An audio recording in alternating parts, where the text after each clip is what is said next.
ಸಂಸತ್ನಲ್ಲಿ smoke bomb ದಾಳಿ ಆರೋಪಿಗಳಿಗೆ ಪಾಸ್ ಕೊಟ್ಟಿದ್ದ ಸಂಸದ ಪ್ರತಾಪ್ ಸಿಂಹ ವಿರುದ್ಧ ಪ್ರತಿಭಟನೆ ಮುಂದುವರೆದಿದೆ. ಮೈಸೂರಿನಲ್ಲಿ ಸಂಸದರ ವಿರುದ್ಧ ಪ್ರತಿಭಟನೆ ನಡೆಸಿ ಪ್ರತಾಪ್ ಸಿಂಹ ದೇಶದ್ರೋಹಿ ಅನ್ನೋ ಫ್ಲೆಕ್ಸ್ಗಳನ್ನು ಹಾಕಿ ಆಕ್ರೋಶ ವ್ಯಕ್ತಪಡಿಸಿದ್ದಾರೆ. ಪ್ರತಾಪ್ ಸಿಂಹ ಫೋಟೋಗೆ ಬಾಂಬ್ ಹಾಗೂ ಪಾಸ್ ಹಿಡಿದಿರುವ ಹಾಗೆ ಚಿತ್ರಿಸಿದ ಬ್ಯಾನರ್ ಅಳವಡಿಸಿ ಸಿಟ್ಟು ಹೊರಹಾಕಿದ್ದಾರೆ. ಕರ್ನಾಟಕ ರಾಜ್ಯ ಹಿಂದುಳಿದ ವರ್ಗಗಳ ಜಾಗೃತ ವೇದಿಕೆ ಸಂಸದರ ವಿರುದ್ಧ ಇಂತಹ ಬ್ಯಾನರ್ಗಳನ್ನು ಹಾಕಿದ್ದು ಸಂಸತ್ ಸ್ಥಾನದಿಂದ ಪ್ರತಾಪ್ ಸಿಂಹ ವಜಾಗೊಳಿಸುವಂತೆ ಒತ್ತಾಯಿಸಿದರು. ಆದರೆ ಪೊಲೀಸರು ಪ್ರತಾಪ್ ಸಿಂಹ ದೇಶದ್ರೋಹಿ ಅನ್ನೋ ಬರಹದ ಫ್ಲೆಕ್ಸ್ ತೆರವು ಮಾಡಿದರು. ಕೇರಳದ ಶಬರಿಮಲೆ ಅಯ್ಯಪ್ಪ ಸ್ವಾಮಿ ಸನ್ನಿಧಾನದಲ್ಲಿ ಭಕ್ತರಿಗೆ ತೊಂದರೆ ಆಗಿದ್ದರ ಹಿಂದೆ ಹಿಂದೂ ವಿರೋಧಿ ವ್ಯವಸ್ಥೆ ಇದೆ ಅಂತ ಮಾಜಿ ಸಚಿವ ಕೆಎಸ್ ಈಶ್ವರಪ್ಪ ಆರೋಪಿಸಿದ್ದಾರೆ. ಕೇರಳ ಸರ್ಕಾರ ಬೇಕು ಅಂತಲೇ ಈ ದುಷ್ಕೃತ್ಯವನ್ನ ಬೆಂಬಲಿಸ್ತಾ ಇದೆ ಅಂತ ಕಿಡಿಕಾರಿದ್ದಾರೆ. ಕಳೆದ ಬಾರಿ 350 ಕೋಟಿ ರೂಪಾಯಿ ಅಯ್ಯಪ್ಪ ಸ್ವಾಮಿ ಭಕ್ತರಿಂದ ದೇವಸ್ಥಾನಕ್ಕೆ ಜಮೆಯಾಗಿದೆ. ಆದರೂ ಕುಡಿಯುವ ನೀರಿನ ವ್ಯವಸ್ಥೆ, ಶೌಚಾಲಯ ವ್ಯವಸ್ಥೆ ಯಾಕೆ ಮಾಡಿಲ್ಲ ಅಂತ ಪ್ರಶ್ನೆ ಮಾಡಿದ್ರು. ತಕ್ಷಣವೇ ಅಯ್ಯಪ್ಪ ಸ್ವಾಮಿಗಳ ಭಕ್ತರಿಗೆ ಆಗುವ ಸಮಸ್ಯೆ ಬಗೆಹರಿಸಬೇಕು ಅಂತ ಆಗ್ರಹಿಸಿದರು. 41 ದಿನಗಳ ಕಾಲ ವ್ರತವನ್ನ ಶ್ರದ್ಧೆಯಿಂದ ಆಚರಿಸಿದ ನಂತರ ಶಬರಿಮಲೆಗೆ ತೆರಳುತ್ತಾರೆ. ಕೇಂದ್ರ ಸರ್ಕಾರ ಈ ಕೂಡಲೇ ಕೇರಳದಲ್ಲಿ ನಡೀತಾ ಇರುವ ಅಯ್ಯಪ್ಪ ಸ್ವಾಮಿ ಭಕ್ತರಿಗೆ ಆಗುವ ತೊಂದರೆಯನ್ನ ಗಮನಿಸಬೇಕು ಅಂತ ಮನವಿ ಮಾಡಿದ್ರು.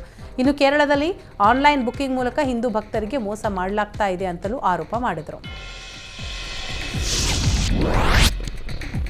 ಬೆಳಗಾವಿ ಅಧಿವೇಶನ ಮುಗಿತಾ ಇದ್ದಂತೆ ಲೋಕಸಭೆ ಚುನಾವಣೆಗೆ ಕಾಂಗ್ರೆಸ್ ಸಜ್ಜಾಗ್ತಾ ಇದೆ.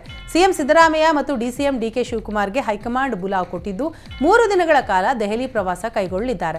ಡಿಸೆಂಬರ್ 18ರಿಂದ 3 ದಿನ ದೆಹಲಿಯಲ್ಲೇ ವಾಸ್ತವ್ಯ ಹೂಡಲಿದ್ದಾರೆ. ನಿಗಮ ಮಂಡಳಿ ನೇಮಕ ಮತ್ತು ಮುಂಬರುವ ಲೋಕಸಭಾ ಚುನಾವಣೆಗೆ ಅಭ್ಯರ್ಥಿ ಆಯ್ಕೆಯ ಕುರಿತು ಹೈಕಮಾಂಡ್ ನಾಯಕರು ಚರ್ಚೆ ನಡೆಸಲಿದ್ದಾರೆ. ಹೈಕಮಾಂಡ್ ಜೊತೆ ಲೋಕಸಭೆ ಚುನಾವಣೆಯ ಕುರಿತು ತಂತ್ರಗಾರಿಕೆ ನಡೆಸಲು ತಯಾರಿ ನಡೆಸಿದ್ದಾರೆ. ಹೀಗಾಗಿ ರಾಜ್ಯದ ಹಲವು ಕ್ಷೇತ್ರಗಳ ಸಂಭಾವ್ಯ ಅಭ್ಯರ್ಥಿಗಳ ಪಟ್ಟಿಯನ್ನು ನಾಯಕರು ತೆಗೆದುಕೊಂಡು ಹೋಗಲಿದ್ದಾರೆ ಅಂತ ಹೇಳಲಾಗ್ತಾ ಇದೆ.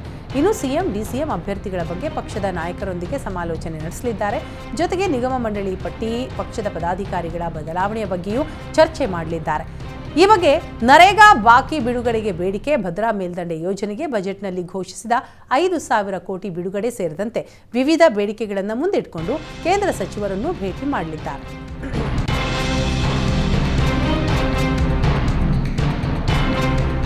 ರಾಜ್ಯದ 4 ವಿಮಾನ ನಿಲ್ದಾಣಗಳ ಹೆಸರಿಡುವ ನಿರ್ಣಯವನ್ನು ಕರ್ನಾಟಕ ವಿಧಾನಸಭೆಯಲ್ಲಿ ಅಂಗೀಕರಿಸಲಾಗಿದೆ.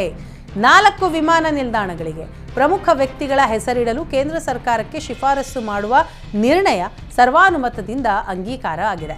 ಹುಬ್ಬಳ್ಳಿ ವಿಮಾನ ನಿಲ್ದಾಣಕ್ಕೆ ಕ್ರಾಂತಿವೀರ ಸಂಗೊಳ್ಳಿ ರಾಯಣ್ಣ, ಬೆಳಗಾವಿ ವಿಮಾನ ನಿಲ್ದಾಣಕ್ಕೆ ಕಿತ್ತೂರು ರಾಣಿ ಚೆನ್ನಮ್ಮ, ಶಿವಮೊಗ್ಗ ವಿಮಾನ ನಿಲ್ದಾಣಕ್ಕೆ ರಾಷ್ಟ್ರಕವಿ ಡಾಕ್ಟರ್ ಕೆವಿ ಪುಟ್ಟಪ್ಪ ಹಾಗೂ ವಿಜಯಪುರ ವಿಮಾನ ನಿಲ್ದಾಣಕ್ಕೆ ಶ್ರೀ ಜಗಜ್ಯೋತಿ ಬಸವೇಶ್ವರ ಹೆಸರಿಸಲು ನಿರ್ಧರಿಸಲಾಗಿದೆ. ಕೈಗಾರಿಕಾ ಸಚಿವ ಎಂಬಿ ಪಾಟೀಲ್ ಮಂಡಿಸಿದ ನಿರ್ಣಯಕ್ಕೆ ಆಡಳಿತ ಹಾಗೂ ಪ್ರತಿಪಕ್ಷ ಸದಸ್ಯರು ಒಮ್ಮತದಿಂದ ಅಂಗೀಕರಿಸಿದರು.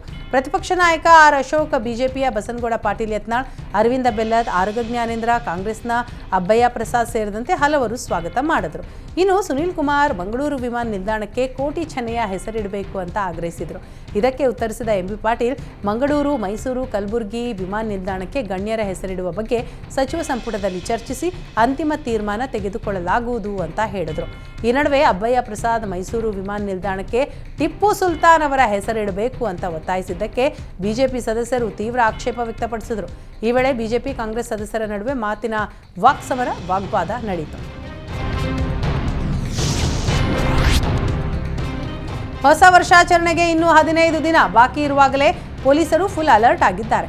ಹಲವು ಇಲಾಖೆಗಳೊಂದಿಗೆ ಮೀಟಿಂಗ್, ಹೊಸ ವರ್ಷಾಚರಣೆಯ ಮಾರ್ಗಸೂಚಿ ತಯಾರಿಗಾಗಿ ವಿವಿಧ ಇಲಾಖೆಗಳ ಜೊತೆ ಪೊಲೀಸ್ ಇಲಾಖೆ ಉನ್ನತ ಅಧಿಕಾರಿಗಳು ಸಭೆ ನಡೆಸ್ತಾ ಇದ್ದಾರೆ.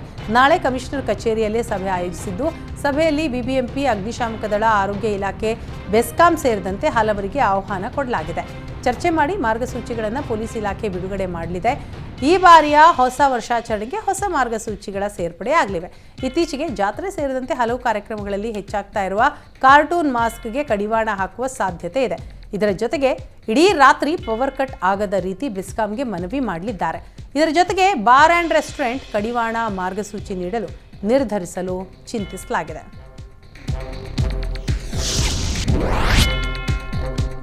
ಪೂರ್ಣ ಬಹುಮತ ಇದ್ರೂ ಪಾಲಿಕೆ ಮೇಯರ್ ಚುನಾವಣೆಯಲ್ಲಿ ಕಾಂಗ್ರೆಸ್ ಅಧಿಕೃತ ಅಭ್ಯರ್ಥಿ ಸೋಲುವ ಭೀತಿ ಎದುರಾಗಿದೆ.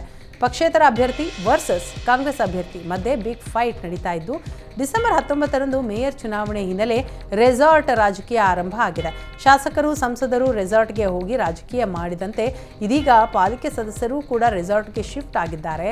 ಚುನಾವಣೆಯಲ್ಲಿ ಕಾಂಗ್ರೆಸ್ ಅಭ್ಯರ್ಥಿಗೆ ಕೈ ಕೊಡಲು ರೆಸಾರ್ಟ್ ರಾಜಕೀಯ ಮಾಡಲಾಗ್ತಾ ಇದೆ. 35ನೇ ವಾರ್ಡ್ನ ಪಕ್ಷೇತರ ಅಭ್ಯರ್ಥಿ ಮಿಂಚು ಶ್ರೀನಿವಾಸ್ ಮೇಯರ್ ಆಗಿ ಆಯ್ಕೆ ಮಾಡಬೇಕು ಎಂಬ ಹಠದಿಂದಾಗಿ ಕಾಂಗ್ರೆಸ್ನ 8 ಸದಸ್ಯರು ಹಾಗೂ 3 ಪಕ್ಷೇತರರು ಅಜ್ಞಾತ ಸ್ಥಳಕ್ಕೆ ಕರೆದುಕೊಂಡು ಹೋಗಿದ್ದಾರೆ. ಇನ್ನು 39 ಸದಸ್ಯರಿರೋ ಪಾಲಿಕೆಯಲ್ಲಿ 21 ಕಾಂಗ್ರೆಸ್, 13 ಬಿಜೆಪಿ ಮತ್ತು 5 ಪಕ್ಷೇತರ ಸದಸ್ಯರಿದ್ದಾರೆ.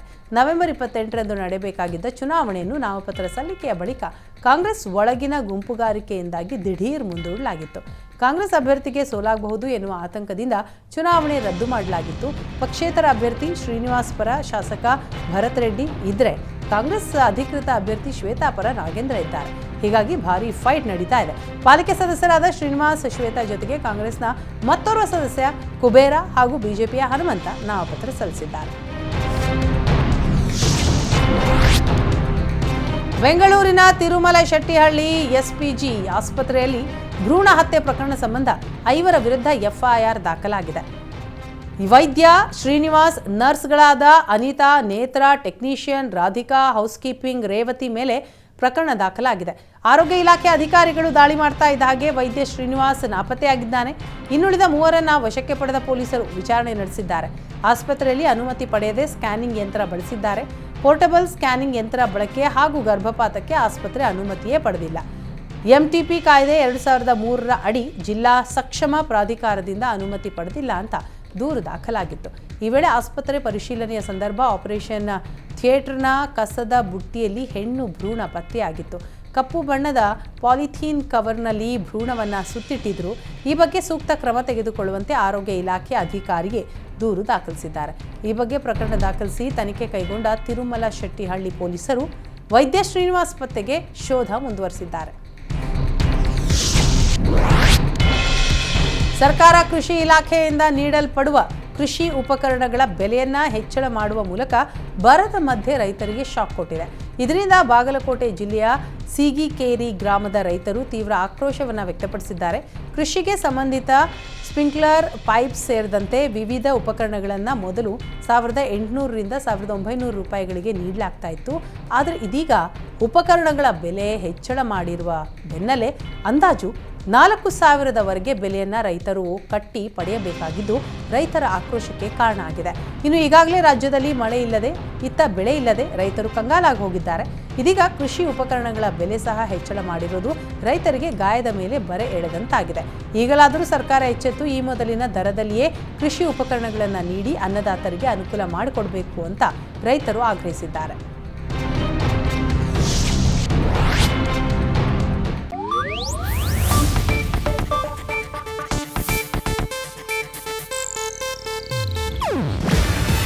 ಇದು ಏಷ್ಯಾನೆಟ್ ನ್ಯೂಸ್ ನೆಟ್ವರ್ಕ್ ಪ್ರಸ್ತುತಿ. ನೀವು ನೋಡ್ತಿದ್ದೀರಾ ಏಷ್ಯಾನೆಟ್ ಸುವರ್ಣ ನ್ಯೂಸ್.